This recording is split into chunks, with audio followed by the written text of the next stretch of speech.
Le module de calcul de section assure le calcul des caractéristiques d'une section quelconque. Ces caractéristiques sont nécessaires aux trois autres modules de CSB et qui sont en charge des calculs de poutres. L'objet de cette vidéo est de définir toutes les caractéristiques de section que ce module calcule, qu'il s'agisse d'une section homogène ou hétérogène. Dans CSB, une section peut être homogène ou hétérogène. Sa forme est quelconque et elle peut comporter plusieurs matériaux librement agencés. Ces matériaux pouvant être isotropes ou anisotropes. Les données de la section se résument à sa géométrie et aux matériaux qui la constituent. Le module de section assure de manière automatique les calculs des caractéristiques de section. Ce calcul étant effectué par élément fini 2D, les données de la section doivent s'accompagner de son maillage en éléments finis triangulaires. Quelles sont donc les caractéristiques de section que ce module fournit de manière systématique? Pour le préciser, il est nécessaire de rappeler quelques définitions et de fixer les notations qui désigneront ces caractéristiques de section. Pour le module de calcul de section, on notera bien que les axes de la section sont X et Y et que l'axe de la poutre est Z. G désigne le centre d'inertie et C le centre de cisaillement ou de torsion. Les axes X et Y d'inertie de la section sont ici en bleu et ceux en noir sont appelés les axes naturels de la section. Les 6 efforts intérieurs classiques sont notés comme indiqués, les 2 efforts tranchants, l'effort normal, les 2 moments de flexion et le moment de torsion. Et les mouvements de la section le long d'une poutre sont décrits par les 3 composantes de translation et les 3 composantes de rotation. Quant au comportement élastique d'une poutre, il s'exprime par une relation linéaire entre les 6 efforts intérieurs et les 6 déformations associées. Dans le vecteur des déformations qui est à droite, l'exposant prime indique la dérivée par rapport à Z, Z étant l'axe de la poutre. U'Z par exemple est la déformation axiale associée à l'effort normal. Cette loi de comportement formulée ici en termes de rigidité s'exprime par une matrice 6,6. Pour une section homogène isotrope et de forme quelconque, la matrice de rigidité exprimée en référence au centre d'inertie et aux axes d'inertie de la section, a la forme indiquée.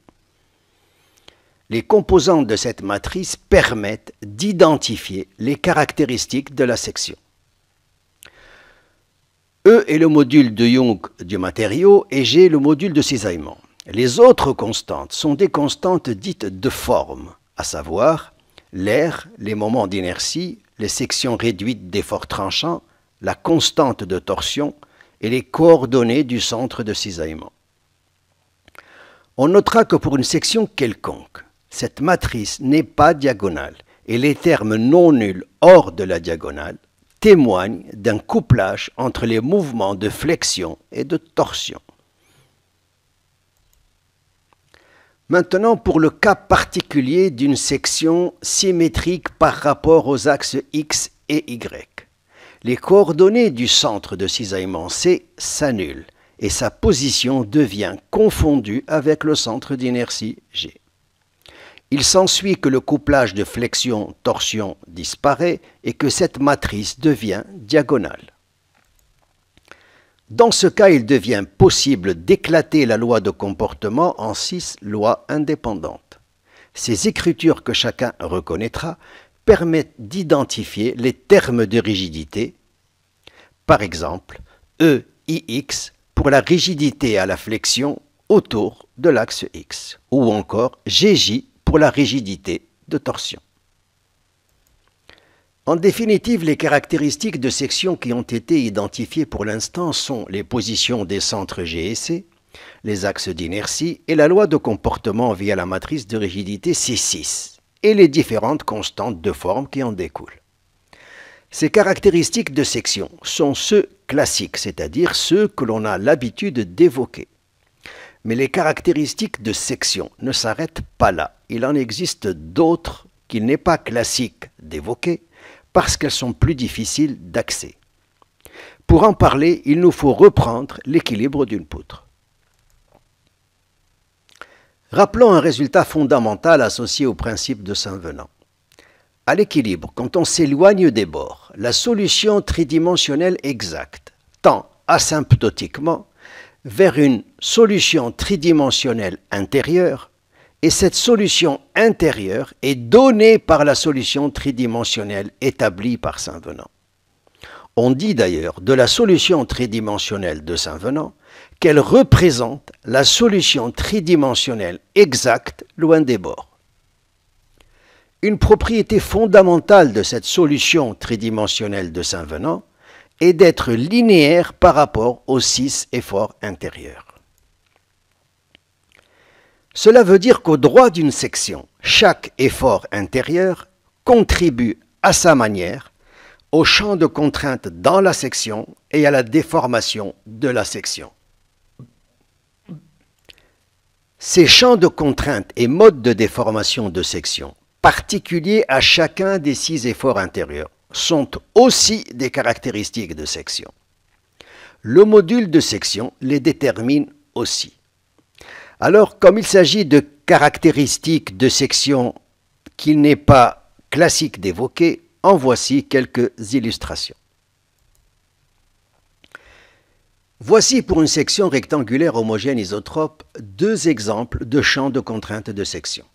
À gauche, le champ de contrainte axial sigma zz associé au moment de flexion par rapport à x. On notera que sa variation est, comme attendu, linéaire selon y. À droite, le champ de contrainte de cisaillement associé à l'effort tranchant selon y. On notera que sa variation est quasi parabolique selon y. Il s'agit là de 2 exemples de contraintes de section, mais il est possible d'afficher pour chaque effort intérieur le champ de contrainte de chacune des composantes du tenseur contrainte. Passons au mode de déformation pour cette section. Voici pour cette même section rectangulaire 2 exemples de modes de déformation de section. À gauche, le mode de déformation de section correspondant à l'effort normal. Cette déformation qui a lieu dans le plan de la section traduit l'effet Poisson. À droite, le mode de déformation de section correspondant à un moment de torsion. Cette déformation qui se fait hors plan de la section traduit un gauchissement de la section. En définitive, voici résumées les caractéristiques de section que le module de calcul de section détermine pour une section homogène isotrope. Ces caractéristiques vont au-delà des caractéristiques de section qu'on a l'habitude d'évoquer pour nous informer sur la mécanique de la section en termes de contraintes et de déformation via les champs de contraintes de section et les modes de déformation de section que génère chacun des 6 efforts intérieurs. C'est d'ailleurs pour cela que ces caractéristiques sont ici qualifiées de caractéristiques mécaniques de section. Il s'agissait pour l'instant de caractéristiques mécaniques de section d'une section homogène isotrope. Maintenant, qu'en est-il d'une section hétérogène quelconque? Pour en parler, on va juste préciser les différences avec le cas homogène isotrope. Tout d'abord, à côté du centre de cisaillement en rouge, il y aura 3 centres G de section. G indice petit g, le centre géométrique, qui ne dépend que de la forme de la section. G indice petit m, le centre de masse, qui dépend des masses volumiques des différents matériaux de la section. Et enfin, G indice petit e, le centre d'inertie dit élastique, qui lui dépend du comportement élastique de la section. Dans le cas homogène isotrope, ces 3 centres G sont confondus et il est d'usage de désigner ce centre de centre d'inertie de la section. Quant à la matrice 6,6 de comportement, pour une section hétérogène quelconque, elle peut être pleine et conduire à plusieurs autres types de couplage entre traction, flexion et torsion. Cela arrive en particulier quand les matériaux de la section ne sont pas isotropes. Quant aux constantes de section, qui dérive de la matrice de rigidité. On ne parlera plus de constante de forme, comme dans le cas homogène. On se contente pour le cas hétérogène de donner les constantes qui traduisent les différentes rigidités associées à chacun des efforts intérieurs. En effet, si on considère la constante EIX qui donne la rigidité de flexion par rapport à X, il n'est plus possible ici de diviser cette constante par le module Young du matériau pour obtenir le moment d'inertie IX de la section, parce qu'il y a plusieurs matériaux dans le cas hétérogène. Le signe tilde rajouté sur chaque constante de rigidité est là pour dire qu'il s'agit juste d'une notation retenue par analogie avec le cas homogène, mais qui forme un tout non séparable.